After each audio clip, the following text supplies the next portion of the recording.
Good afternoon, everyone. This is Miss McElhenney, and I'm here to give you an overview of our next pathway that we're working on in fourth grade literacy.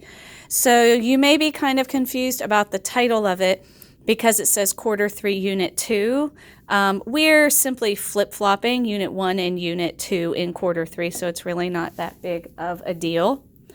And what I'd like to do is walk you through what your students will be learning and let you see the pathway so that you know some things that they could be working on at home. The first thing that I want you to take a look at is we have our standards posted in the classroom. So we are learning the difference between prose, poetry, and drama. They are also working with the point of view from which a story is told. They will be making visual and audio connections to text and talking about how the mood or the tone of the story changes. We will also be working on different idioms and adages and figurative language that's being used. This is not part of their pathway, but again, it is a standard that we will be working on. So for their lessons, your student has in their reading notebook the standards to remind them of what we are working on. They do have charts to remind them of the different types of text. They have charts to remind themselves of point of view. They do have a chart during stamina reading each day where they are doing sort of a treasure hunt, trying to find different examples of the types of point of view. They have a chart reminding them of the different types of folk tales. So all of that is in their reading notebook. And remember, you can always ask your reader to bring their reading notebook home. That's no problem. Okay. Now for the pathway. The pathway looks a little different than the first two. We did these sort of on a point-based. So what the children do is based on their pretest, they know if they had non-mastery, partial mastery, or mastery of the standard. Based on that is how many points they have to earn in each part of the pathway. So if they had non-mastery, they have to do activities that add up to 40 points. Partial mastery is 30 and mastery is 20. They must complete these activities and have a conference with the teacher before they can take the assessment.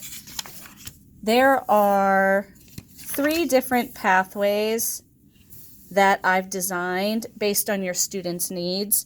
So we do have one for the Cambridge block that is a little bit different than the block 3 pathway, but even within block 3, based on the reader's needs, they might have a modified pathway. So you have to ask your reader which pathway they are working on. I'm just going to use this middle one as my example so that you can see what I'm talking about. So some of the activities are simply a video lesson of how to use the standard and what the standard means. So for example, this one, they have 2 Learn Zillion lessons that they have to watch online. Then when they meet to conference with me, we'll talk about what the videos were about.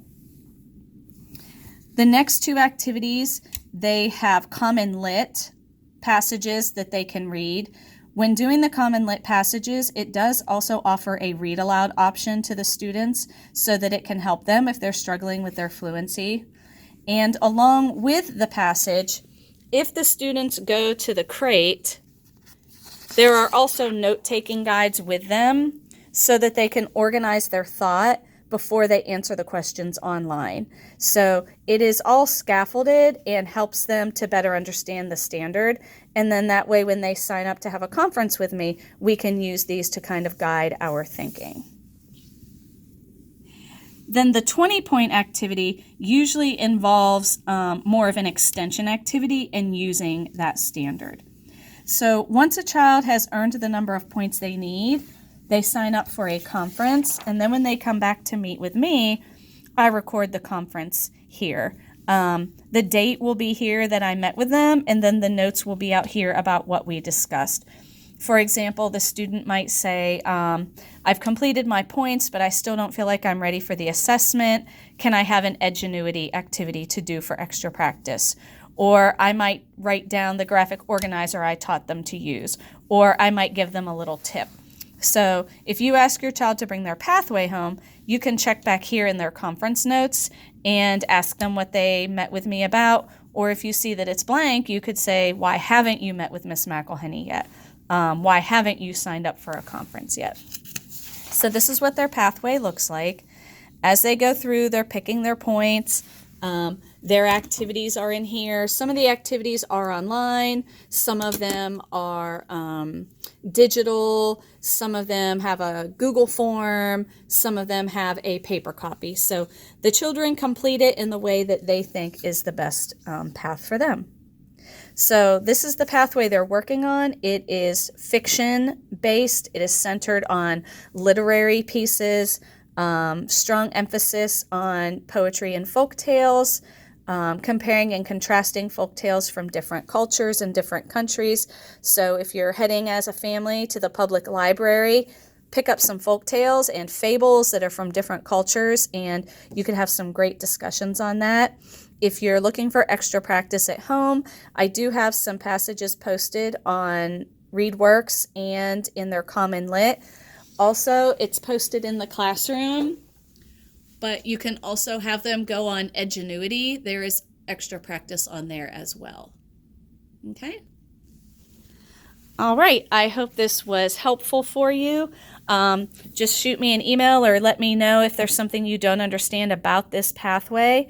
This pathway will be due mid-March so that we have time to do the assessment before the end of the quarter and sort of starting to wrap up our reteach and our enrichment before we all head to spring break in April.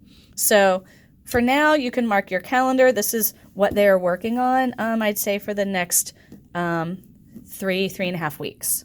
Okay? All right. Thank you, and I hope this was helpful. Bye.